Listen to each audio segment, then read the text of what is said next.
श्रीशैलेशदयापात्रम् धीभक्त्यादिगुणार्णवम् यतीन्द्रप्रवणं वन्दे रम्यजामातरं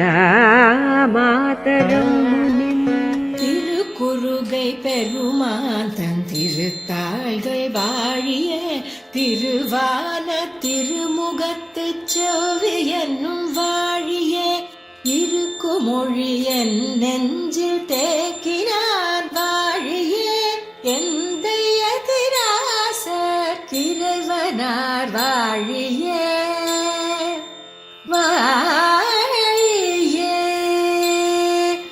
கருக்குழியில் புகவண்ணம் காத்தருள்வோன் வாழியே காசினியில் ஆரியனாய் காட்டினான் வாழியே வருத்தமர வந்தென்னை வாழ்வித்தான் வாழியே மதுர கவி தந்திரான் வாழி வாழி வாழியே வாழி வாழி வாழியே வாழி வாழி வாழியே.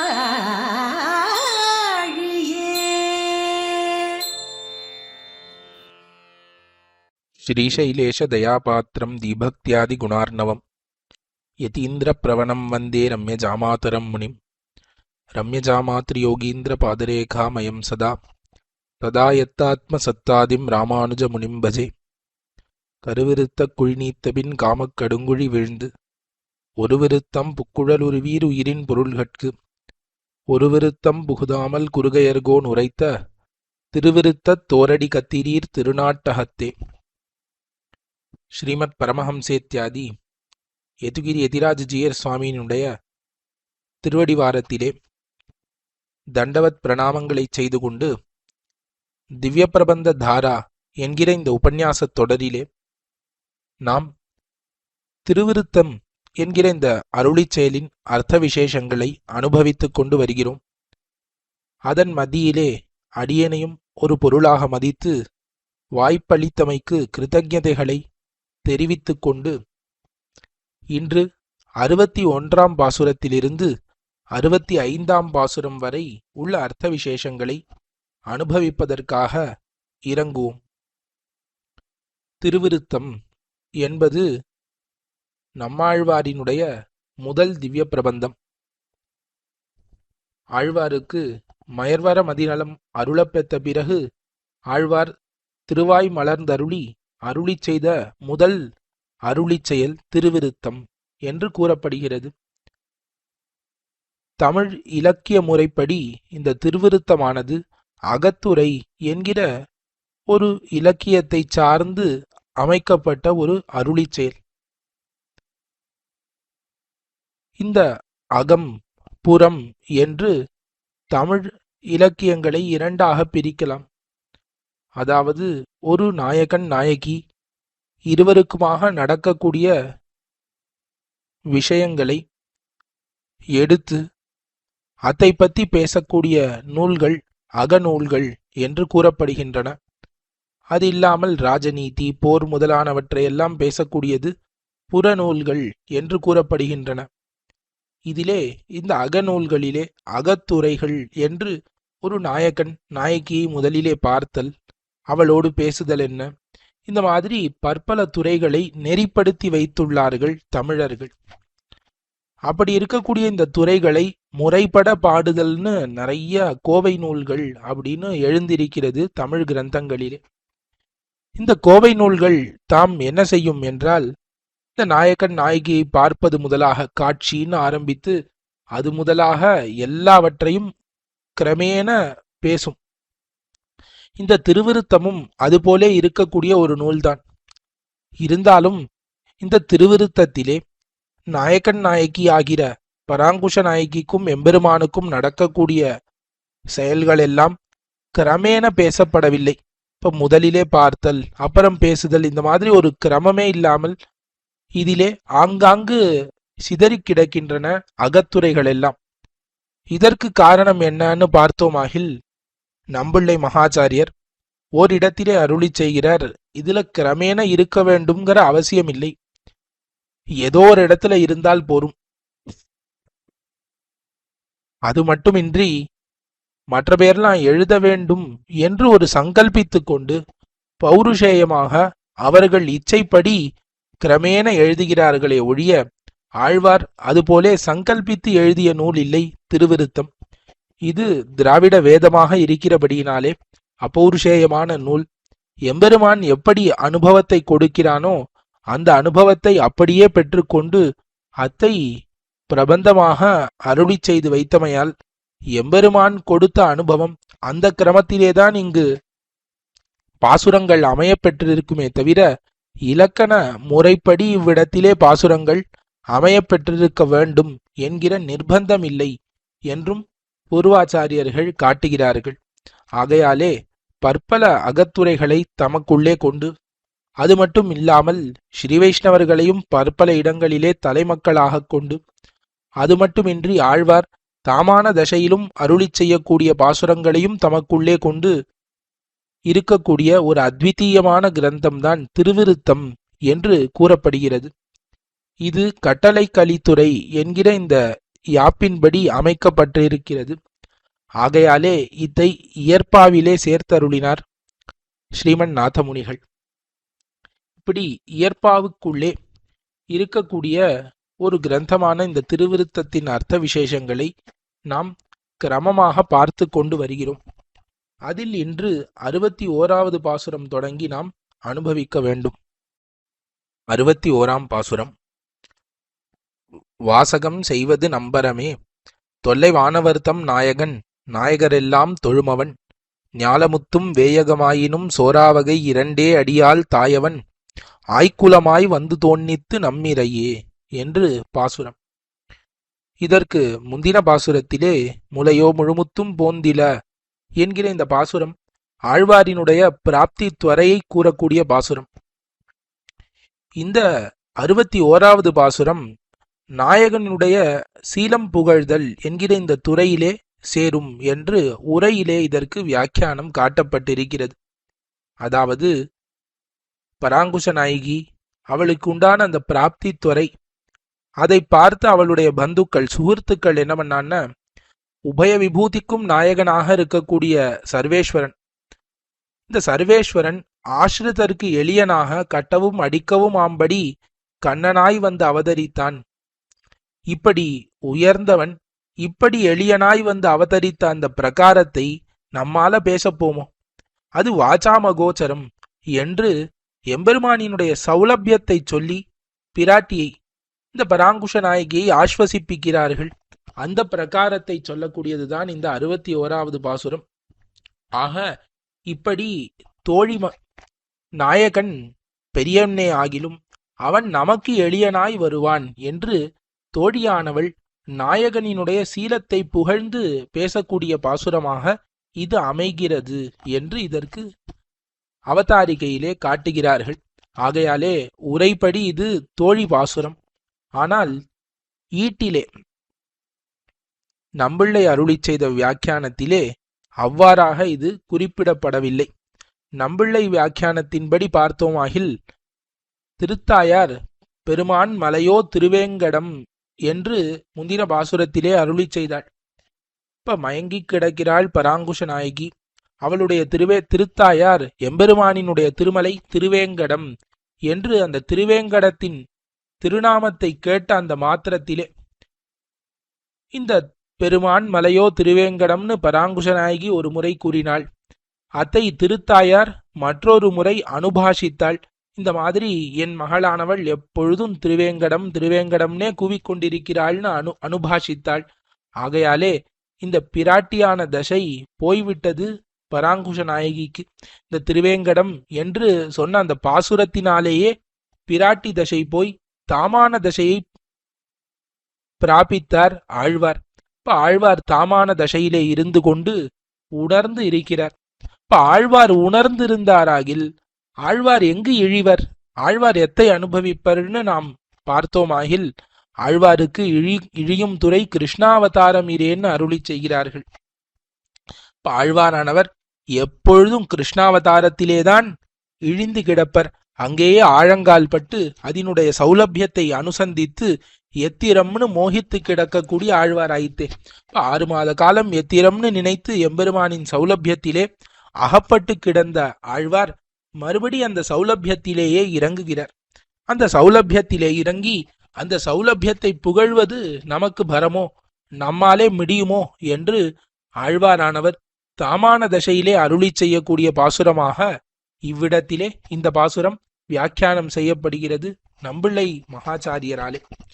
அந்த ரீதியிலேயே நாமும் இந்த பாசுரத்தின் வியாக்கியானத்தை அனுபவிப்போம். இந்த பாசுரத்தின் அவதாரிகையை பார்த்தோமாகில் திருவேங்கடம் என்கிற அந்த சப்த சிரவணத்தினாலே ஆழ்வாருக்கு பிராட்டி தசை போய் தாமான நிலையை அடைந்தார். தாமான நிலையை அடைந்த ஆழ்வார் கிருஷ்ணாவதாரத்தை அனுபவிக்கிறார். கிருஷ்ணாவதாரத்தை அனுபவிக்கக்கூடிய ஆழ்வார் கிருஷ்ணாவதாரத்திலே எந்த சரித்திரத்தை அனுசந்தித்தாருன்னா, அந்த கிருஷ்ணாவதாரத்திலே எம்பெருமான் ஆய்குலத்திலே வந்து தோன்றினானே. இப்ப எப்படிப்பட்ட எம்பெருமான்? உபய விபூதி நாயகனான எம்பெருமான் ஆய்குலத்திலே வந்து அவதரித்த இது வாசகம் செய்வது நம்பரமேங்கிற. இப்படி எம்பெருமானின் ஜன்மம் அவதாரம் இருக்கிறதே ஆய்குலத்திலே, அதை ஒரு பாசுரமிட்டு நம்மாலே சொல்ல ஒண்ணாது அப்படிங்கிற. இப்ப வாச்சகம் என்றால் பாசுரம். இப்ப எம்பெருமானின் அவதாரத்திற்கு நாம் ஒரு பாசுரமிட்டு இப்படி பிறந்தான் எம்பெருமான், அவனுக்கு இன்ன புகழ் வந்திருக்கிறது என்று இப்படின்னு நம்மால சொல்ல முடியாது. வாசகம் செய்வது நம்பரமே. இப்ப நமக்கு இது பரமன்னு நம்மாலே முடியவே முடியாதுங்கிற ஆழ்வார். ஏன் முடியாது அப்படின்னா, எம்பெருமான் தொல்லை வானவர்தம் நாயகன். இப்ப தொல்லை வானவர் என்றால் ரொம்ப பழமையான நித்தியசூரிகள். எத்திர ரிஷய பிரதமஜா ஏ புராணாகான்னு வேதங்கள் கூறுகின்றன. இப்ப முன்பே இருக்கக்கூடிய புராணர்களான அந்த ரிஷிகள், பிரதமஜர்களான அந்த ரிஷிகள், அவர்கள் நித்தியசூரிகள். அந்த நித்தியசூரிகளுக்கு நிர்வாகனானவன் என்ன பண்ணான்னா, ஆய்குலமாய் வந்து தோன்னித்து. இப்படி உபய விபூதி நாதனான சர்வேஸ்வரன் நித்தியசூரிகள் சதா பஷ்யந்தின்னு பார்க்க எழுந்தருளி இருக்கக்கூடிய எம்பெருமான் ஆய்குலத்திலே வந்து அவதரித்தானே, இதென்ன நீர்மை, இதற்கு ஒரு பாசுரமிட ஒண்ணாதுங்கிறார் ஆழ்வார். ஏன் முடியாது என்றால், வேதங்கள் என்ன பண்ணித்து? வேதங்களே ஆனந்தாதி குணங்களை பேச ஆரம்பித்தது. எதோ வாச்சோ நிவர்த்தந்தே அப்பிராப்பிய மனசாசகன்னு நம்மாலே இதற்கு நம் வாக்கும் இவ்விடத்தை எட்டாது, மனசும் எட்டாதுன்னு மீண்டு வந்தது. இப்ப வேதமே அவ்விடத்திலிருந்து மீண்டு வந்து விட்டது, எம்பெருமானின் குணங்களை அனுபவிக்க முடியாதுன்னு. அப்படி இருக்க எம்பெருமானின் குண பரிவாகங்களான அவதாரங்களை நம்மாலே அனுபவிக்க போமோ, இல்ல அதற்கு அது இன்னபடிப்பட்டதுன்னு ஒரு பாசுரமிட்டு நம்மாலே சொல்ல போமோ? ரெண்டுமே முடியாது. தஸ்ய தீராக பரிஜானந்தி யோனிம் என்று வேதங்கள் கூறுகின்றன. இப்ப எம்பெருமானின் அந்த அவதார ஹேதுவை தீமதாம் அக்ரேசரர்கள் அறிவார்கள் அப்படின்னு சொல்லுகிறது. இப்ப எம்பெருமான் எப்படிப்பட்டவன் அப்படின்னா, அகர்மவஷ்யன். இந்த உலகத்திலே ஜன்மம் அப்படிங்கிறது எதனால ஏற்படுகிறது? கர்மத்தினாலே. இப்ப ஒருவன் செய்த புண்ணிய பாபங்களுக்கு அனுகுணமாக அவனுக்கு ஒரு பிறவியானது கிடைக்கிறது. அப்படி அந்த பிறவியை வைத்துக்கொண்டு அவன் அந்த புண்ணிய பாபத்தை கழித்து நல்ல கதியை அடைகிறான். இதுதான் அவரவர்களுக்குன்னு ஏற்பட்ட ஜென்மங்கள். அப்ப இந்த புண்ணிய பாபங்களுக்கு அகப்படாதவன், இந்த கர்மத்துக்கு வஷ்யன் அல்லாதவன் ஒருவன் எதற்காக வந்து பிறக்க வேண்டும்? இப்ப அவன் பிறக்கிறான் என்றால் அவனுக்கும் ஒரு புண்ணிய பாபம் உண்டா என்கிற இந்த மாதிரி பற்பல கேள்விகள் எல்லாம் உண்டு. ஆகையாலே இதெல்லாம் அன்று எம்பெருமான் வந்து பிறப்பதற்கு அவனுடைய இச்சையே ஹேது. எம்பெருமான் லோகத்தை வாழ்விப்பதற்காக எம்பெருமான் தன்னுடைய நீர்மையாலே வந்து அவதரிக்கிறான்கிறத எல்லாருக்கும் அறிந்து போக முடியாது. இப்ப யார் அறிவாளிகளோ, அந்த அறிவாளிகளிலும் முன்னோடிகளாக யார் இருக்கிறார்களோ அவர்கள் மட்டுமே இந்த ரகசியத்தை அறிவார்கள்னு எம்பெருமான் தான் கீதையிலே அருளி செய்கிறான். அப்படி இருக்கக்கூடியவர்கள் எம்பெருமானின் ஜென்மத்திலே ஆழங்கால் படுகிறார்கள்.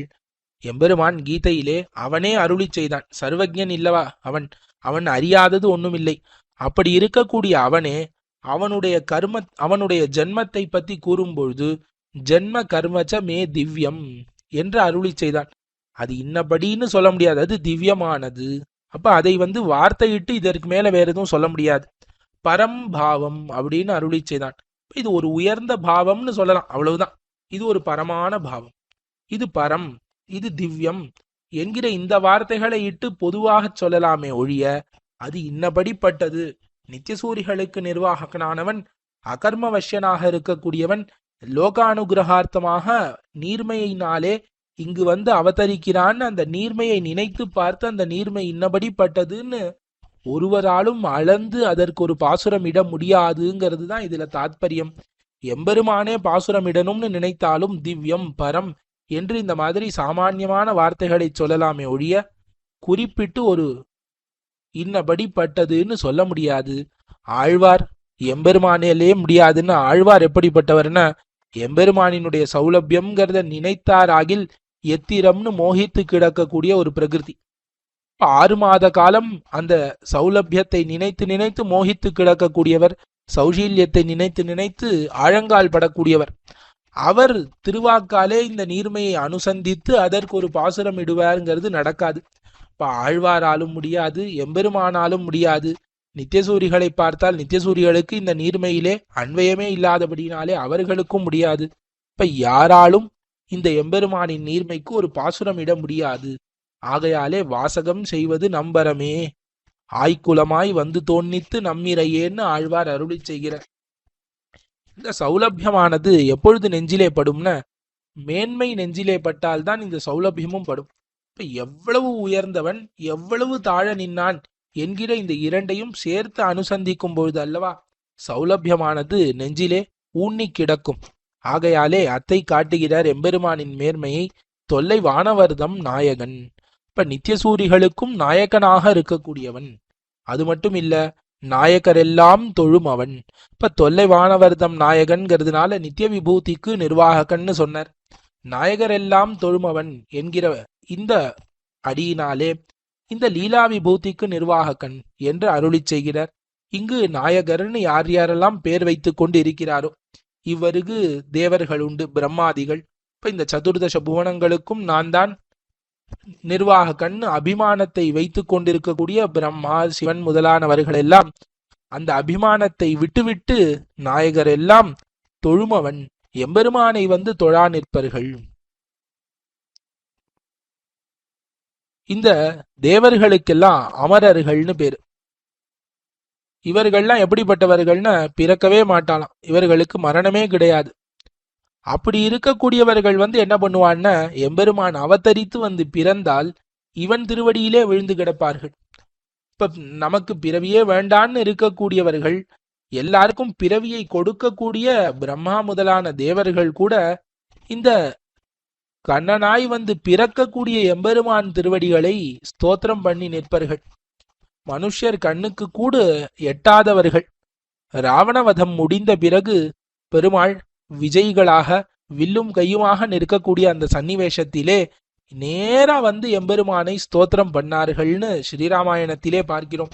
அப்படி நாயகர் எல்லாம் தொழுமவன், இப்படி உபய விபூதிக்கும் நிர்வாககன் என்று இந்த 2 விசேஷணங்களாலே நமக்கு தெரிகிறது.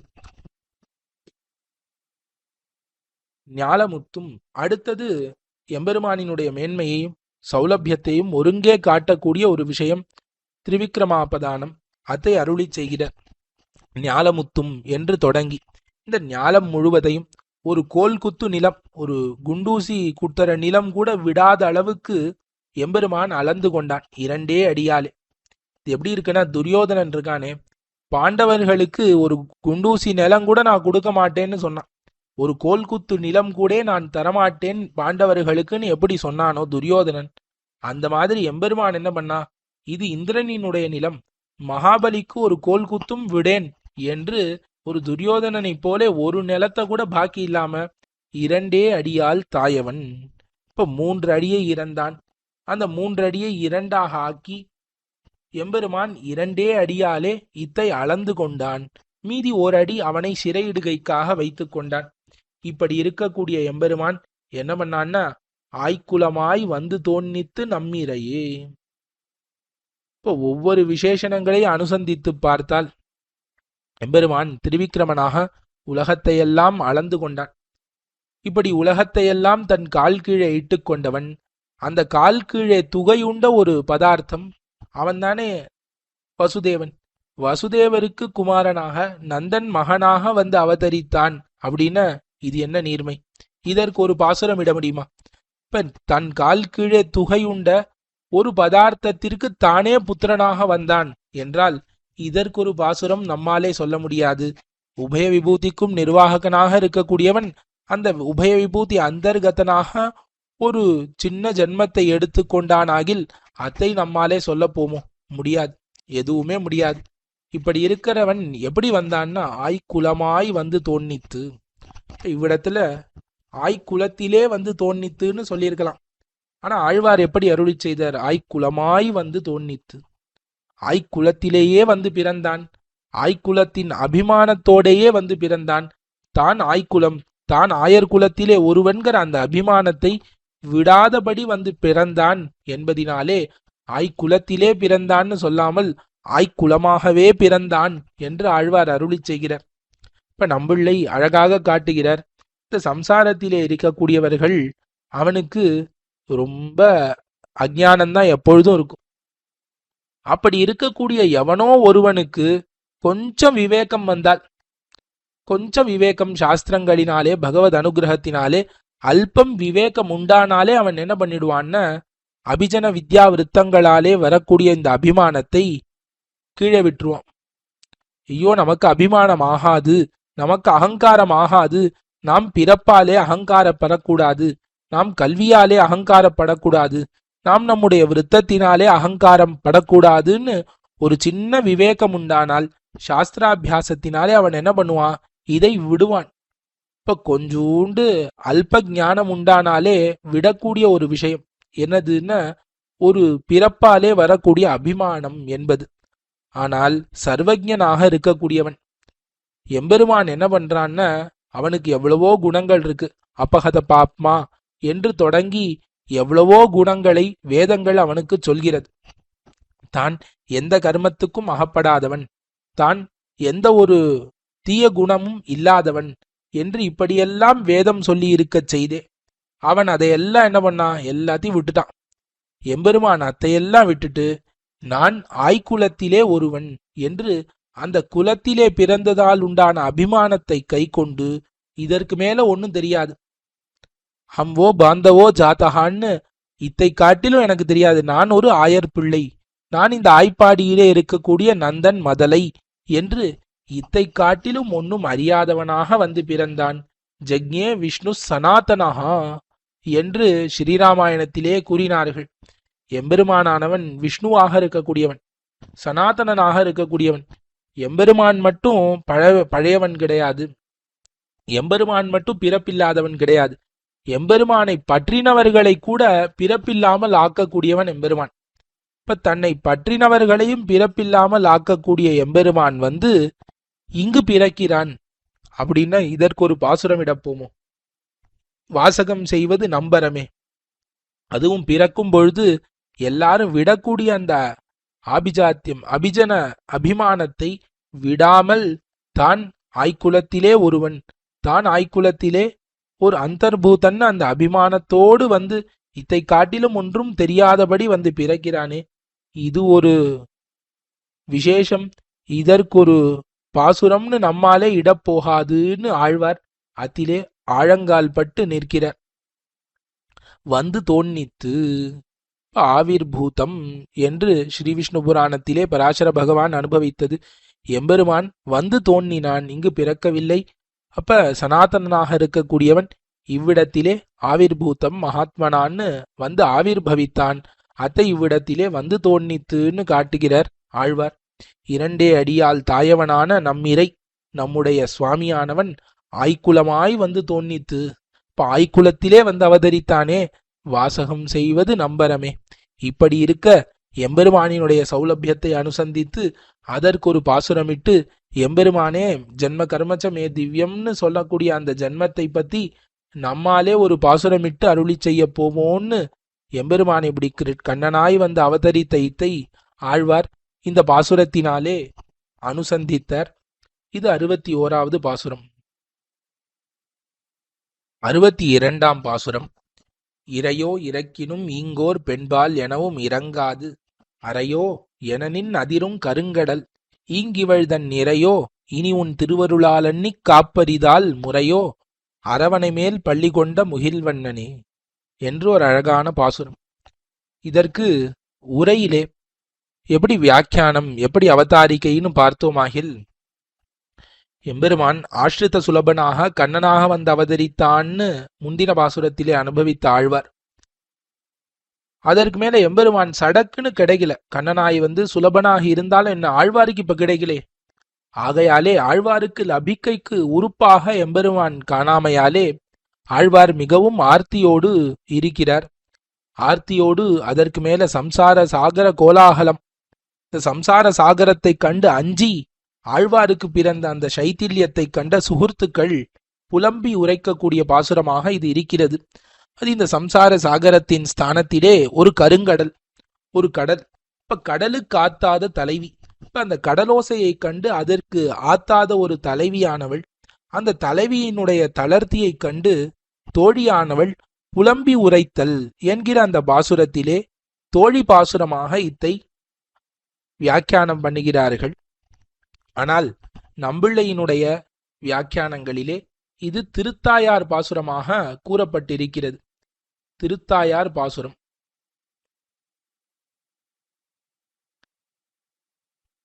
இதையோ இறக்கினும் என்கிற இந்த பாசுரம் கிருஷ்ணாவதார சௌலபியத்தை அனுசந்தித்தார்.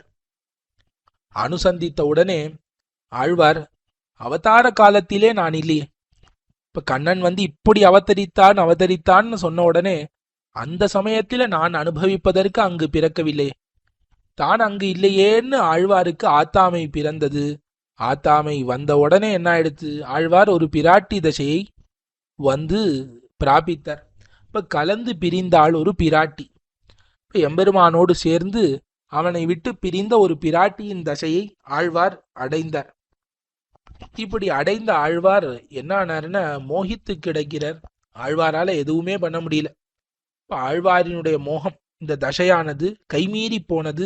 அவராலே பாசுரமிட முடியவில்லை. ஆகையாலே இப்படி பிரிந்த ஆற்றாமைக்கு மேலே கடலோசை, இந்த கடலானது வந்து வந்து கூவுகிறது, வந்து வந்து சப்தம் இடுகிறது. பொதுவாகவே பிரிந்து இருக்கக்கூடியவர்கள் இறங்கக்கூடிய இடமாக இந்த நெய்தல் நிலம் இருக்கிறது. இந்த நெய்தல் நிலத்திலே கடல் இருக்கும். இந்த கடலோசைக்கு ஆற்றாமல் தலைவிமார்கள் எல்லாம் அஞ்சி கிடப்பர்கள், ரொம்ப ஆற்றாமை மிகுந்து கிடப்பர்கள், ஆர்த்தி மிகுந்து கிடப்பர்கள்னு இலக்கியங்களிலே பார்க்கிறோம். அப்படி இந்த பராங்குஷ நாயகிக்கும் இந்த கடலோசையை கேட்டு சகிக்க முடியாமல் மோகங்கதையாக இருக்கிறாள். இப்படி இருக்கக்கூடிய இவளை பெரிய பெருமாள் முன்பாக எடுத்து சென்று திருத்தாயாரானவர் இப்படி கடலோசையும் வந்து பாதகமாகிறதே என்று திருத்தாயார் சொல்லுகிற புலம்பக்கூடிய பாசுரமாக இது அமைகிறதுன்னு திருத்தாயார் பாசுரமாக இதற்கு வியாக்கியானம் அருளி செய்தார் நம்பிள்ளை. இப்ப இது தோழிமார் பாசுரமாகவும் கொள்ளலாம், திருத்தாயார் பாசுரமாகவும் கொள்ளலாம். நாயகியினுடைய ஆத்தாமை கண்டு இறங்கி புலம்பக்கூடிய பாசுரம் இது. இறையோ இறக்கினும் ஈங்கோர் பெண்பால் எனவும் இறங்காது அறையோ எனனின் அதிரும் கருங்கடல். இந்த கடல் இருக்கே, இந்த கடலுக்கு கொஞ்சம் கூட ஒரு கிருபைனே ஒண்ணு கிடையாது. இன்னைக்கு நேத்திக்கா பார்த்தோம், அன்னைக்கு ராமாவதாரத்திலிருந்து இந்த கடலுக்கு கிருபை கிடையாது. இப்ப சரணாகதி பண்ணா அதுக்கு ரட்சிக்கவே தெரியாது போல இருக்கு. சரி, சரணாகதி பண்ணிதான் ரட்சிக்கணுமான்னு கேட்டா கிடையாது. ஆழ்வாரினுடைய இந்த பராங்குஷ நாயகி, இந்த பெண் பிள்ளையினுடைய தசை எப்படி இருக்கிறதுன்னு பார்த்தா ரொம்ப தீனமாக இருக்கிறது. அவளை பார்த்தாலே இரக்கமானது மனதிலே எழ வேண்டும். நாம் வெளியே சென்று கொண்டிருக்கிறோம், திடீர்னு யாரோ ஒருத்தர் ரோட்ல கிடக்கிறா, அடிபட்டு கிடக்கிறார்கள், அவர்களால பேசக்கூட முடியல. அப்ப அவர்களுக்கு நாம் என்ன பண்ணுவோம், ஐயோ இப்படி இருக்காளே ஏதாவது உதவி பண்ணுவோம்னு தானே நம் நெஞ்சிலே இரக்கமானது எழும். இல்ல அவ வந்து என்ன கேட்கணும், என்ன ரக்ஷி, என்ன காப்பாத்துங்கோன்னு கையெடுத்து கூப்பிடணும், அப்பதான் நான் போவேன் அப்படின்னு யாரு இருப்பாளான்னு அவர்களால முடியவும் முடியாது. அவர்கள் இப்படி அடிபட்டு ஒன்னும் பேச முடியாதபடி கிடக்கும் பொழுது நமக்கு தானாகவே இரக்கம் எழ வேண்டாமா? அவர்களை பார்த்தாலே போருமே. அந்த தசையிலும் அவர்கள் வந்து என்ன சரணாகதி அடைய வேண்டும்னு நாம் நினைத்து கொண்டிருப்போமா? அப்படி கிடையாது. அப்படி ஒரு கொடிய தசையிலே தான் இப்பொழுது பராங்குஷ நாயகி இருக்கிறாள். இப்ப சரணம் புகுகைதான் மிகைன்னு இருக்கிறாள் இவளுடைய தசையை பார்த்தா. இவளால முடியாது. இதை பார்த்தாலே இரக்கமானது நெஞ்சிலே தானாகவே எழ வேண்டும். அப்படி இருந்தால் கூட இவள் என்ன பண்ணான, இறக்கினும் போய் காலிலே விழுகிறாள், சரணம் புகுகிறாள். கடலே நீ கூவாதே, கடலே நீ இப்ப கத்தாதன்னு சொல்கிறாள். அப்படி சரணம் புகுந்தால் கூட இவளை பார்த்து ஒன்னும் இரக்கமே எழவில்லை.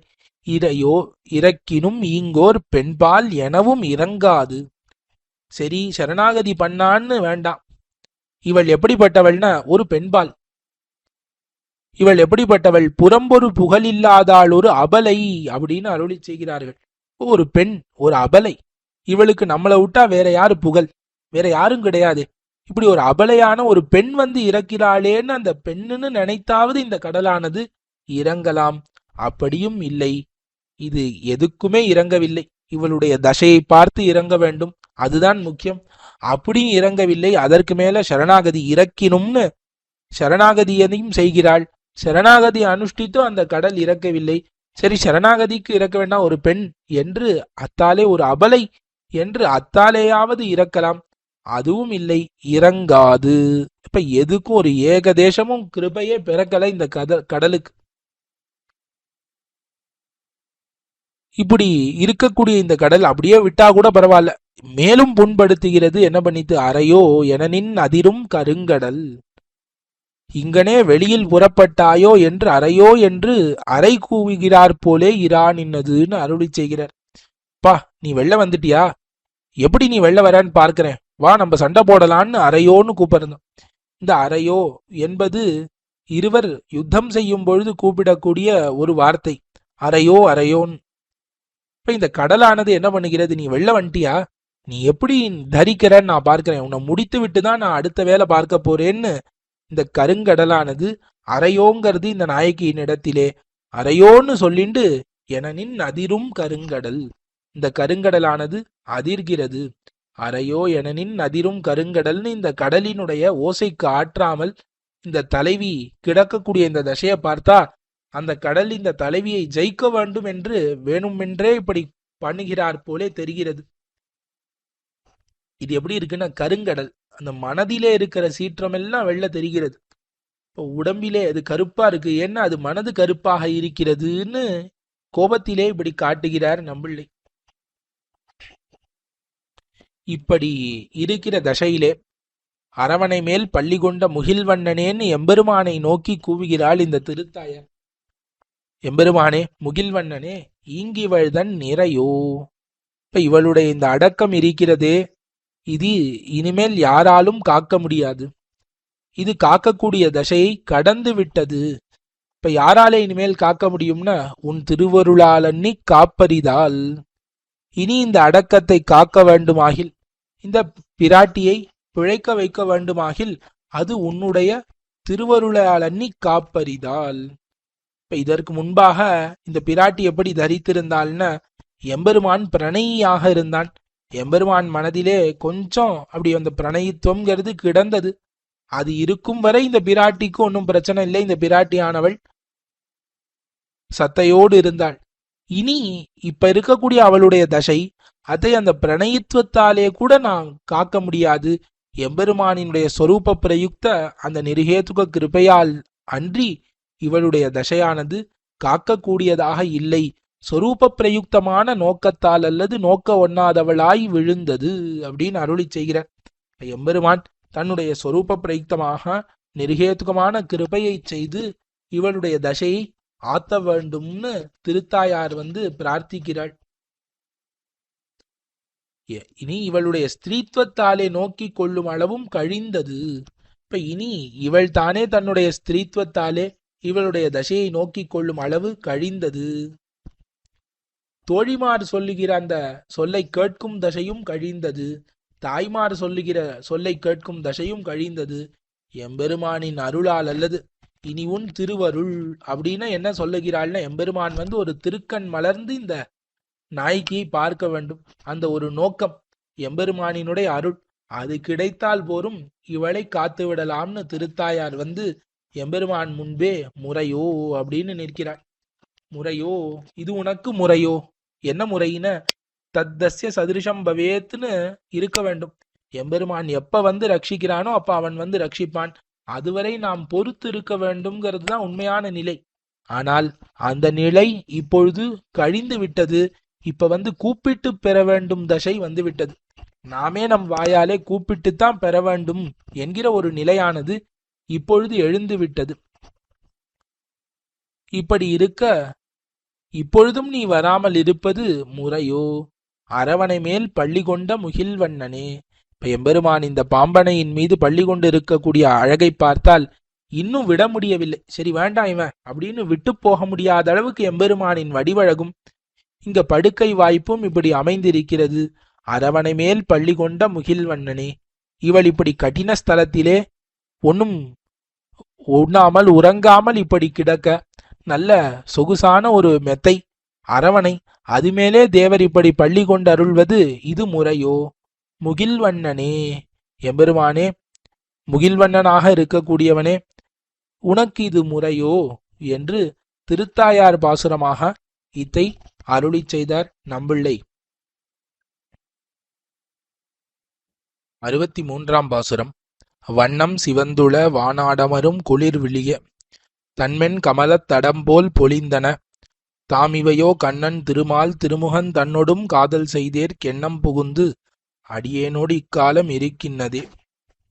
இதற்கு தமிழ் ரீதியிலே உரையிலே இருக்கக்கூடிய வியாக்கியானத்தை பார்த்தால், முறையோ அரவணை மேல் பள்ளி கொண்ட முகில்வண்ணனேன்னு திருத்தாயார் அழைத்தார். இப்படி நாயகியினுடைய ஆர்த்தி, இவ்வளவு ஆர்த்தியை ஈஸ்வரன் ஜனிப்பித்து ஆனால் வந்து கடுக முகங்காட்டவில்லை.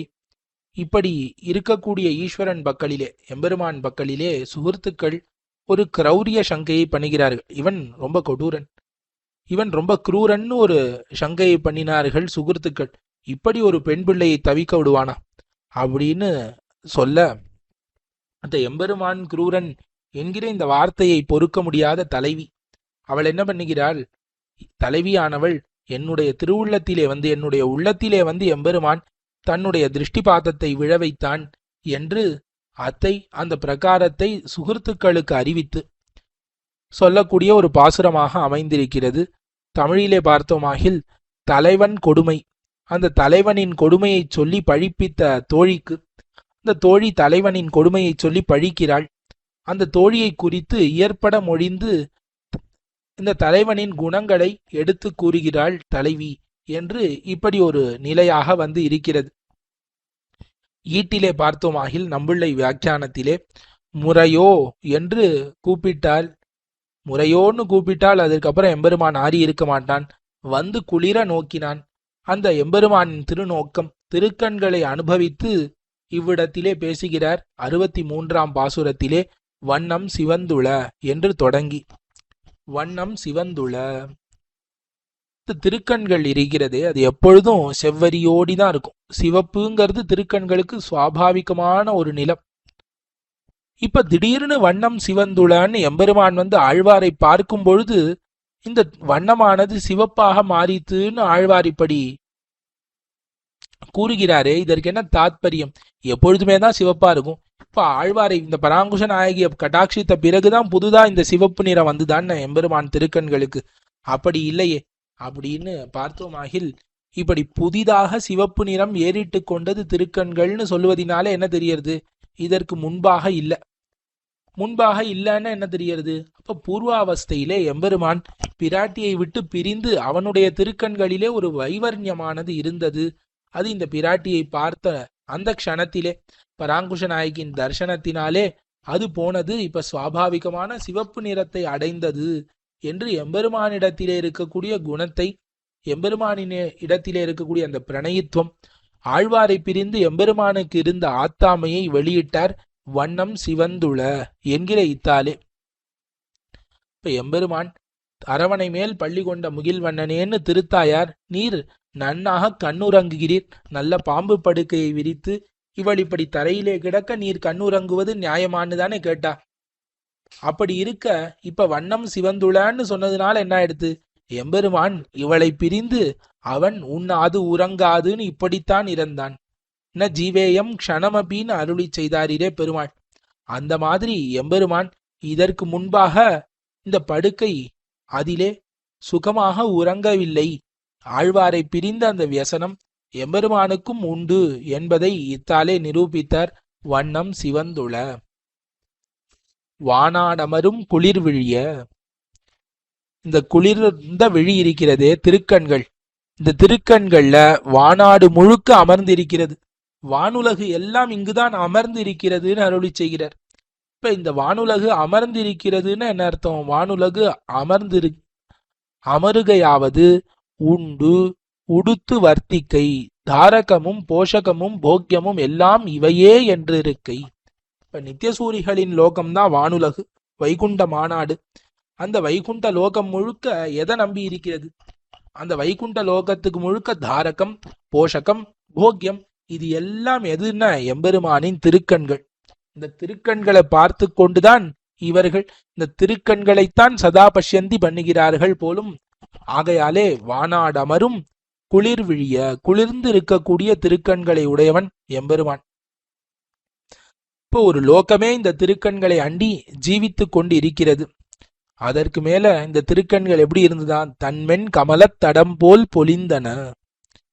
இப்ப குளிர்ந்து மென்மையாக மிருதுவாய் இருக்கக்கூடிய ஒரு தாமரை பொய்கை, அந்த தாமரை பொய்கையானது பரப்புமாற அலர்ந்தாற் போலே ஆய்த்து இந்த திருக்கண்கள் இருக்கிறது. இந்த திருக்கண்கள் வெறும்னே ஏதோ ஒரு தாமரை மாதிரி இல்ல, ஒரு தாமரை தட்டாக்கமே முழுக்க தாமரை பூர்த்தால் எப்படி இருக்கும்? அந்த தாமரை தட்டாக்கத்திலே ஓரிடம் விடாமல் தாமரை பூத்து குலுங்கினால் எவ்வாறு இருக்குமோ அவ்வாறு தெரிந்தது. தன்மென் கமலத் தடம்போல் பொலிந்தன.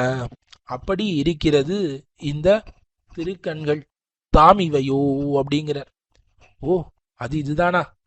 இதற்கு முன்னாடி தஸ்யதா கப்பியாசம் புண்டரீகமேவ மக்ஷினின்னு வேதங்கள்லாம் சொல்லுகிறதுன்னு கேட்டிருந்தேன். எல்லாரும் எம்பெருமான் தாமரை கண்ணன், செந்தாமரை கண்ணன், அரவிந்தாக்ஷன், புண்டரீகாக்ஷன் சொல்ல சொல்ல கேட்டிருக்கேன். இதுதானா அந்த திருக்கண்கள்னு ஆழ்வார் இப்ப சாட்சாத்கரித்து தாம் இவையோ அதுதானா இது, அது இப்படிதான் இருக்குமான்னு ஆச்சரியத்திலே அருளி செய்கிறார். தாம் இவையோ கண்ணன் திருமால். இப்ப கண்ணன் என்ன அர்த்தம்னா ஆஸ்ரித பரதந்திரன்னு அர்த்தம். ஆஸ்ரித சுலபன் தான் கண்ணன். இப்ப கண்ணன்னாலே ஆஸ்ரிதருக்கு கையாளாக இருக்கக்கூடியவன், அடியவருக்கு அடியவனாக இருக்கக்கூடியவன் கண்ணன். இதை எங்க கத்துண்டா அப்படின்னா திருமால். இப்ப ஸ்ரீயப்பதியாக இருப்பதினாலே, திருமாலாக இருப்பதினாலே கண்ணனாக இருக்கக்கூடியவன், ஸ்ரீயப்பதியாய் இருந்து வைத்து ஆசிரிதருக்கு பரதந்திரனாக இருக்கக்கூடியவன் கண்ணன் திருமால். திருமுகன் தன்னொடும் காதல் செய்தேற்கு எண்ணம் புகுந்து. எம்பெருமானினுடைய திருமுகத்தோடு அவனை குளிர என்னை நோக்க வேண்டும், அவனுடைய அழகிய திருமுகத்தோடு என்னை குளிர நோக்க வேண்டும்னு நான் ஆசைப்பட்டேன், காதல் செய்தேன். ஆசைப்பட்ட எனக்கு எம்பெருமான் என்ன பண்ணா? எண்ணம் புகுந்து. இப்ப நான் எப்படி நினைத்தேனோ, என்னுடைய எண்ணத்திலே எப்படி ஆசைப்பட்டேனோ அதே மாதிரி கை புகுந்தான். அடியேனோடு இக்காலம் இருக்கின்னதே. இப்ப இந்த இடத்துல அடியேனோடுன்னு ஆழ்வார் அருளி செய்கிறார். அடியேனோடு, இப்ப என்னோடுன்னு சொல்லாம இந்த இடத்துல ஜிதம். இப்ப எம்பெருமான் திருக்கண்கள்ல மயங்கி தன்னை எழுதி கொடுத்து அடியேன்னு அருளி செய்கிறார் ஆழ்வார். அடியேனோடு இக்காலம், இந்த சமயத்திலே இருக்கின்னதே. இது எப்படி இருக்குன்னா, ஒரு நாளும் இனி பிரிகைக்கு சம்பாவனை இல்லைன்னு தெரியறது. இனி என்றும் இதற்கு பிரிவே கிடையாதுன்னு தெரிகிறதா ஆழ்வாருக்கு. இது உண்மையில பார்த்தா எம்பெருமான் மானசானுபவத்தினாலே தான் கொடுக்கிறான். பிரத்யக்ஷ சமானாகாரமான ஒரு அனுபவம். கண்ணாலே பார்த்தால் எப்படி இருக்குமோ அப்படித்தான் மனதிலே ஒரு தோற்றத்தை ஏற்படுத்தி கொடுக்கிறான் எம்பெருமான். ஆனால் ஆழ்வாருக்கு அது தெரியவில்லை. அந்த சமானாகாரம் என்பதையே மறந்து விட்டார். பிரத்யக்ஷம் என்றே ஆழ்வாரித்தை நினைத்து கொண்டு எம்பெருமானின் திருக்கண்களின் அழகை இவ்விடத்திலே அனுபவித்துக் கொண்டு கிடந்தார். இந்த 63ஆம் பாசுரத்தினாலே ஆழ்வார். 64ஆம் பாசுரம். இருக்கார் மொழியால் நெறியெழுக்காமை உலகளந்த திருத்தாளினை நிலத்தேவர் வணங்குவர். யாமும் அவா ஒருக்காவினையொடும் எம்மொடும் நொந்து களியின்மையின் கருக்காய் கடிப்பவர் போல் திருநாமச் சொல் கத்தனமே. ஆழ்வார் இப்பாசுரத்தாலே அருளி செய்வது என்னன்னு பார்த்தோமாகில்,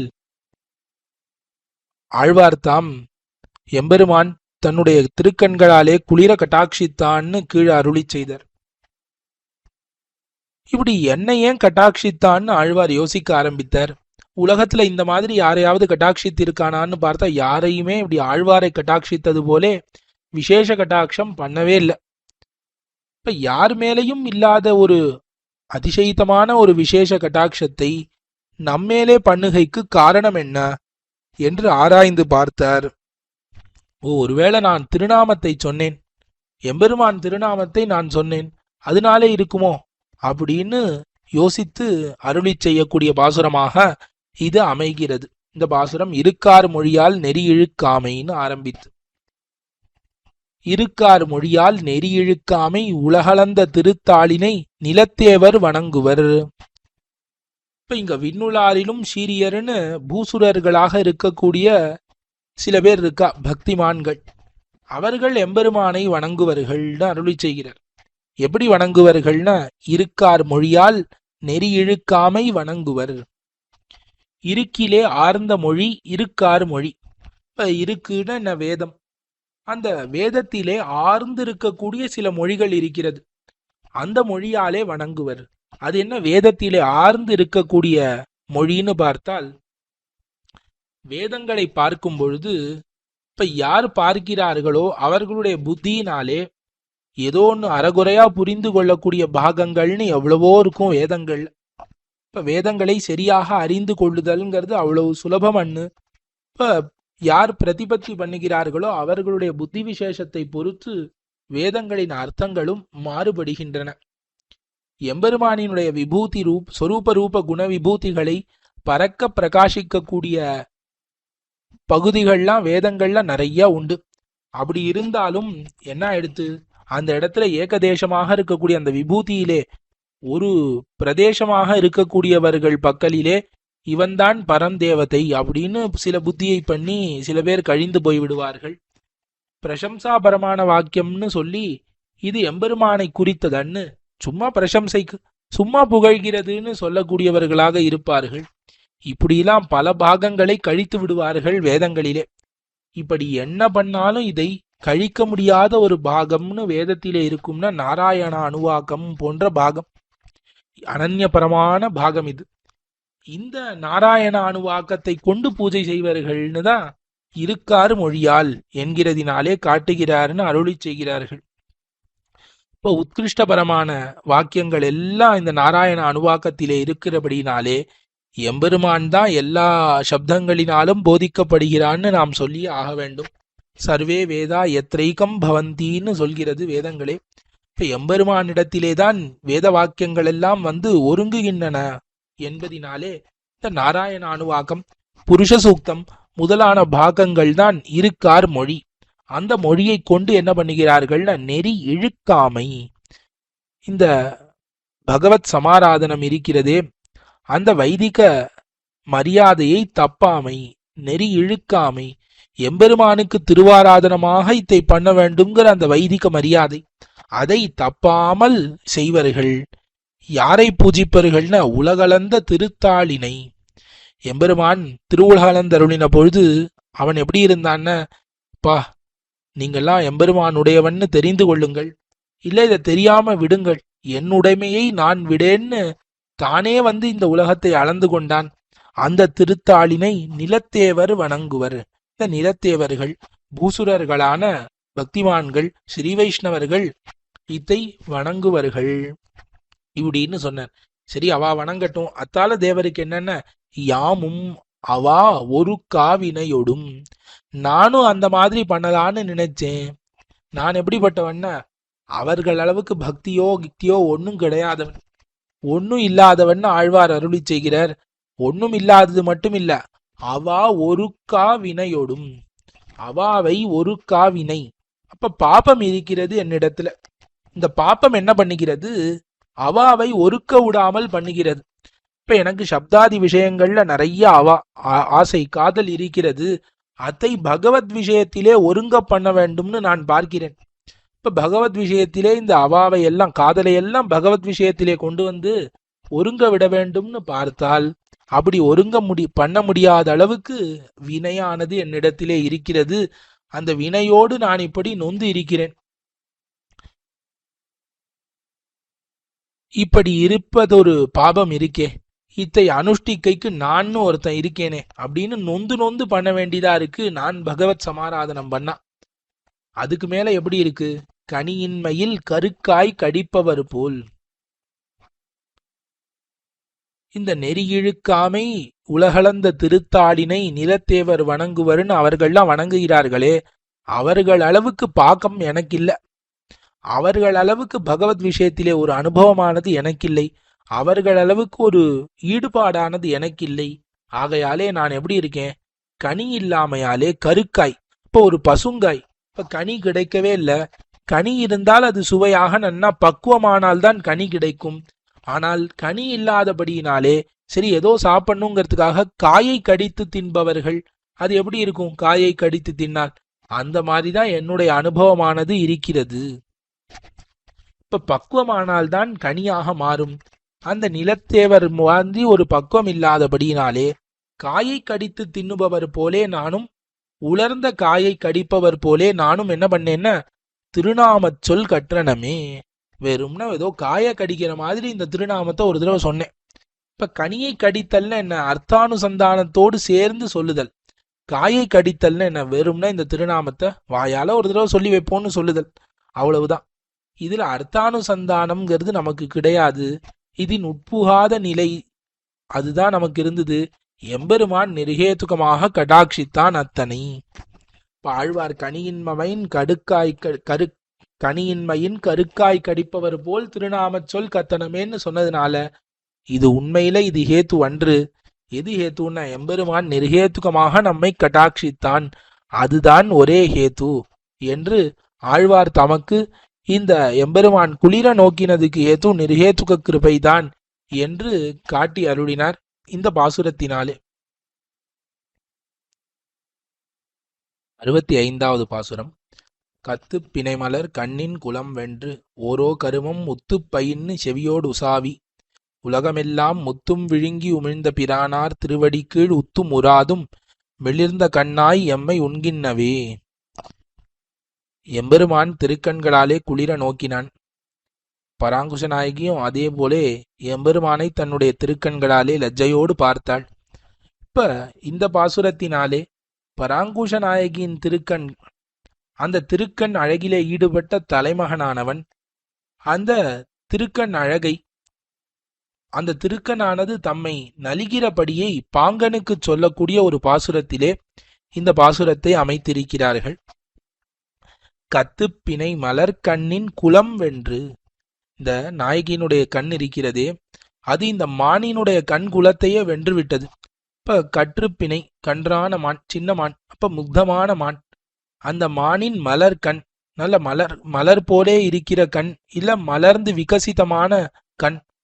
இப்ப நல்ல விகசிதமாக இருக்கக்கூடிய இந்த கண்கள், இப்ப முக்தயமான அந்த மான்களின் கண்கள் இருக்கிறதே அந்த கண்ணின் குலம் வென்று, அந்த கண்கர குலத்தையே வென்று, ஒரு கண் இரண்டு கண் இல்ல, அந்த குலம் முழுக்க இந்த கண்ணானது ஜெயித்து விட்டது நாயகியினுடைய கண். இப்ப அத்தை காட்டிலும் மிகவும் அழகாக இருக்கிறதுங்கிறதுல தாத்பரியம். ஓரோ கருமம் முத்து பயின்னு செவியோடு உசாவி. இப்ப இந்த நாயகனை பார்க்கும் பொழுது இந்த கண் எப்படி இருக்கும் அப்படின்னா, நாயகியினுடைய கண் பார்த்தவாறே கண்ணை மாற வைப்பாள். இப்ப நாயகனை நன்ன விசேஷமாக பார்ப்பாள். அதே சமயம் நாயகன் இவளை பார்க்கும் பொழுது இந்த கண்ணை அப்படியே கொஞ்சம் மாற வைப்பாள், நேரா பார்க்க மாட்டாள் வெக்கத்தினாலே. இப்ப இந்த கண் நாயகனை பார்க்கிறது, அப்புறம் அந்த திரும்பி காது புறமாக திரும்புகிறது. அத்தை இப்படி அருளி செய்கிறார். ஒரு காரியத்திலே அந்த கண்ணானது உத்து அதிலே நெருங்கி என்ன பண்ணித்து, அப்புறம் அதை பத்தி பேச வேண்டும்னு காதோடு சென்று பேசுகிறது, செவியோடு உசாவி. இப்ப காது வரை நீண்டு இருக்கிறது அந்த கண். அந்த கண்ணானது நேரா ஒரு இடத்துல இல்ல, ஒரு கருமத்திலே உத்து அதிலே நெருங்கி அதை காதோடு போதையந்த பரஸ்பரம்னு பண்ணுவது போலே இந்த நாயகனை விசேஷமாக கட்டாட்சித்து கண்ணை மாற வைத்து காது கிட்டே கொண்டு போய் அங்கு காதோடு கண் ஏதோ கொஞ்சி பேசுவது போலே அமைந்திருக்கிறது இந்த திருக்கண்கள். அது மட்டும் இல்லாமல் உலகமெல்லாம் முத்தும் விழுங்கி உமிழ்ந்த பிரானாள் திருவடி கீழ் உத்தும் உராதும் மிளிர்ந்த கண்ணாய் எம்மை உண்கின்னவே. இந்த திருக்கண்கள் எங்க இருக்கிறதுன்னா, நாயகியினுடைய திருக்கண்கள் உலகத்தையெல்லாம் விழுங்கி உமிழ்ந்து ரட்சித்த அந்த சர்வ ரக்ஷகன் அவன் திருவடிகளிலே இருக்கிறது, திருவடி கீழ் இருக்கிறது. இப்ப சர்வரக்ஷகன் திருவடி கீழ் இருந்து என்ன பண்றது? இது நலியறது. இதை பார்த்தாலே என்னால முடியல, அப்படி எனக்கு பாதகமாக இது இருக்கிறது. உத்தும் உராதும் மிளிர்ந்த கண், உத்தும் உராதும் மிளிர்ந்து, இப்ப மறுபாடு உருவும்படி இவனை நோக்குவது, அந்நோக்கிலே பரவசனாய் இவன் பார்த்தவாறே அந்நோக்கை மாற வைப்பது அப்படின்னு உத்தும் ஊராதும் இருக்கிறது. இப்ப இவனை அந்த திருக்கண்கள் பார்க்கும் பொழுது நாயகியினுடைய கண்கள் இவன் அப்படியே மொத்தமா விழுங்குறபடி பார்த்துதான். அது அப்படி நாயகி பார்த்த உடனே இவன் பரவசனா அந்த நாயகிய பார்க்கிறான். பார்த்த உடனே அந்த கண் நாயகனிடமிருந்து மாறுபட்டு வேற இடத்துல மாற வைத்து விட்டாள் வெட்கத்தாலே நாயகி. இதுதான் உத்தும் ஊராதும் மிளிர்ந்து மிளிரானின் உள்ள கண். இந்த கண் என்ன பண்ணித்து? எம்மை உண்கின்னவே. கண் என்கிற ஒரு விபதேசம் தான், பேரு தான் கண்ணு. ஆனா இது என்னை நலியக்கூடிய ஒரு பாதக பதார்த்தம்னு இப்படி அருளி செய்கிறார் ஆழ்வார். இது ஆழ்வார்படியை கண்டவர்களுக்கு இருக்கிறபடி, இது ஆழ்வாரினுடைய பெருமையை பேசக்கூடிய பாசுரம்னு இப்படி இத்தை காட்டுகிறார்கள். ஆக 61 65 வரைக்கும் எம்பெருமானினுடைய திருக்கண்களும் அதற்கு மேல ஆழ்வார் திருக்கண்களுமாக அனுபவம் நமக்கு பிராப்தமாயித்து. இதிலே குற்றங்கள் இருந்தால் க்ஷமிக்க பிரார்த்தித்து அமைகிறேன். ஆழ்வார் திருவடிகளே சரணம், எம்பெருமானார் திருவடிகளே சரணம், ஜீயர் திருவடிகளே சரணம். பற்பமென திகழ் பைங்கழலும் தன் பல்லவமே விரலும், பற்பமென திகழ் பைங்கழலும் தன் பல்லவமே விரலும், பாவனமாகிய பைந்துவராடை பதிந்த மருங்கழகும், பாவனமாகிய பைந்துவராடை பதிந்த மருங்கழகும், முப்புரி நூலோடு முன்கையில் ஏந்திய முக்கோல் தன்னழகும், எப்பொழுதும் யதிராசன் வடிவழகு என் இதயத்துள்ளதால், இல்லை எனக்கெதிர் இல்லை எனக்கெதிர் இல்லை எனக்கெதிரே, இல்லை எனக்கெதிர் இல்லை எனக்கெதிர் இல்லை எனக்கெதிரே, இல்லை எனக்கெதிரே, இல்லை எனக்கெதிரே, இல்லை எனக்கெதிரே.